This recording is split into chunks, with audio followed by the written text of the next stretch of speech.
Tuntuuko susta, että hankalissa tilanteissa et pysty käyttäytymään ihan silleen kuin haluaisit, vaan ihan kuin joku ulkopuolinen ottaisi susta vallan ja määräisi, miten sä käyttäydyt? Ja harmittaako sua sitten jälkikäteen ja mietit, että miksi et pysty parempaan? Jos tunnistit itsesi näistä alun kysymyksistä, niin sitten kannattaa katsoa tämä video. Mulla on tunnelukoista ihan omakohtaista kokemusta. Olen niitä työstänyt omassa elämässä ja perehtynyt niihin jo aiemmin. Ja sen lisäksi tunnelukot ja tunnelukkotyöskentely on osa myös tätä monipuolista Life Coach-koulutusta ja sen sisältöä.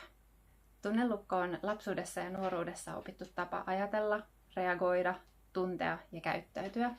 Se on syntynyt suojamekanismiksi sellaisiin liian hankalilta tuntuviin tilanteisiin. Tunnelukkojen avulla me ollaan opittu välttelemään ja selviytymään vaikeista tilanteista ja hankalista tunteista.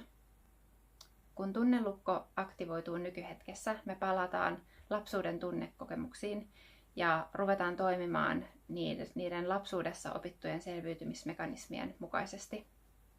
Käytännössä siis ne lapsuuden haavat rajoittaa meidän elämää tässä ja nyt. Tässä ja nyt ne lapsuudessa syntyneet tunnelukot toimii meitä vastaan, vaikka silloin lapsena ne on suojanneet meitä ja auttaneet meitä selviytymään niistä hankalista tilanteista. Tunnelukon aktivoitumisen myötä niissä asioissa, joissa meidän omat tarpeet jää tyydyttymättä ja ne tilanteet tuntuu todella kivuliailta, niin käytännössä me yleensä toimitaan 3 vaihtoehtoisella tavalla.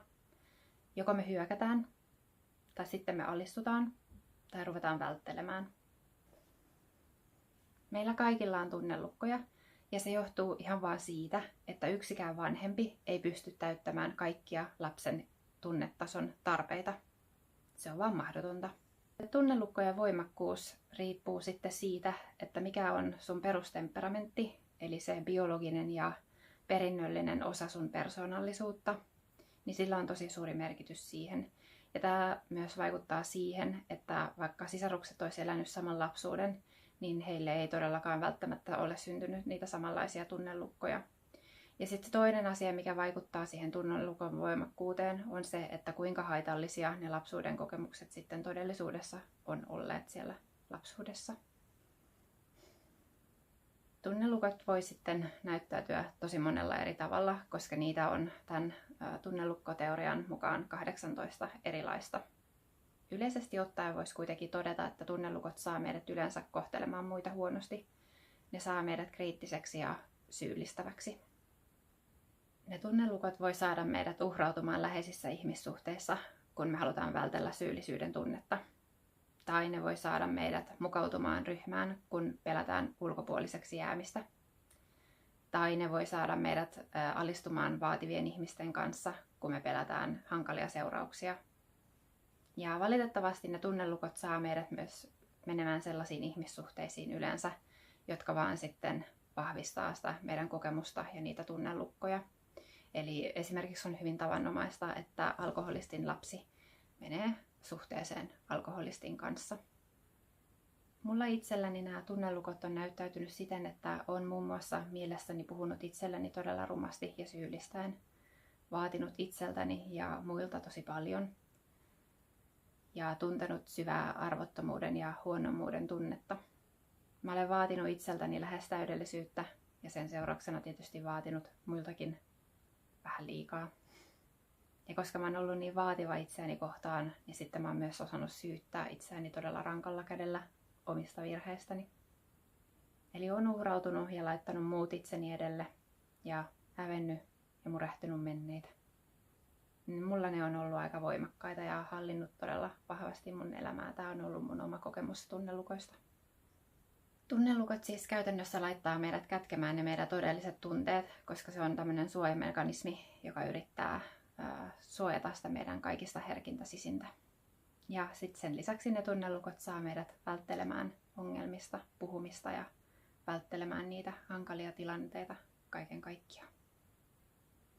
Jos sä et ole vielä tiedostanut sun omia tunteita ja koitat vaan selviytyä näistä hankalista tilanteista ja käytös noudattaa jotain samaa kaavaa, vaikka kuinka yrittäisit päättää, että ensi kerralla mä toimin toisin ja se ei vaan onnistu, niin todennäköisesti voi olla mahdollista, että menneisyyden synnyttämät tunnelukot vaikuttaa sunkin elämään.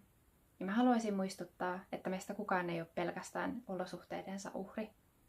Tunnelukoista pääsee vapautumaan sillä, että tiedostaa ne tunnelukot ja tunnustaa ja tunnistaa omat tunteensa. Eli tunnelukoista ei pääse vapautumaan taistelemalla omia tunteitaan vastaan. Kannattaa siis tutustua niihin omiin tunnelukkoihin, suhtautua myötätuntoisesti omiin tunteisiinsa ja hyväksyä sen, että menneisyys vaikuttaa sun nykyisyyteen. Ja mä haluan sanoa, että ne tunnelukot saa sut toimimaan vastoin sun omaa itseäsi. Sä et ole huono ihminen, mutta menneisyyden vaikutuksesta sulla voi olla sellaisia haitallisia käyttäytymismalleja. Käytännössä siis me kaikki ollaan edelleen se sama lapsi, joka me oltiin lapsuudessa, mutta sen lisäksi me voidaan olla myös se aikuinen, jota me oltaisiin itse lapsena tarvittu. Tunnelukkojen voiman vähentäminen vaatii tosiaan semmoista sinnikästä, pitkäjänteistä harjoittelua. Ja hankalaksi siinä tekee sen, että ne nimenomaan aktivoituu aika automaattisesti sellaisissa hankalissa tilanteissa. Niiden vallasta vapautumiseen vaaditaan aika paljon semmoista itsemyötätuntoista suhtautumista.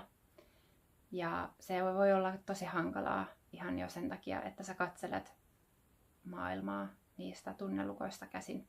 Ja se itsemyötätunto ei välttämättä ole se ominaisuus, joka on voimakkaammillaan. Tunnelukkojen takia voi kokea itsensä huonoksi ihmiseksi, vaikka todellisuudessa et sellainen todellakaan ole. Tunnelukot alkaa siis avautua siinä vaiheessa, kun sä myönnät omat tarpeesi oikeiksi. Sulla on mahdollisuus työskennellä itsesi kanssa ja olla itsellesi se aikuinen, jota lapsena olisit tarvinnut. Sä voit nyt aikuisena tukea itseäsi matkalla kohti parempia toimintamalleja. Mutta kannattaa tosiaan sitten muistaa, että vastuu ja vapaus kulkee käsi kädessä tässäkin asiassa. Se, mitä sulle on tapahtunut lapsena, ei ole ollut sun vastuulla, mutta sun vastuulla on kasvattaa itsesi semmoiseksi ehjäksi ja hyvinvoivaksi aikuiseksi. Vain siten sä voit olla täysin oma itsesi. Tunnelukkoja voi työstää omatoimisesti esimerkiksi Mielenterveystalon sivuilta löytyvän omahoito-ohjelman avulla tai terapiassa tai life coachin avulla. Se, mikä on sulle oikea tapa, riippuu ihan sun omasta tilanteesta ja sun tämänhetkisistä voimavaroista. Netistä löytyy muutenkin tosi paljon näitä tietoja tunnelukoista, ja jos et ole niihin aikaisemmin perehtynyt, niin suosittelen lämpimästi tekemään tunnelukkotestin. Ja voin myös suositella Kimmo Takasen kirjoittamia kirjoja. Niitä on itse myös tässä omalla polulla lukenut, kun olen tehnyt tätä tunnelukkotyöskentelyä itseni kanssa. Toivottavasti sä sait tästä videosta jotain hyötyä itsellesi.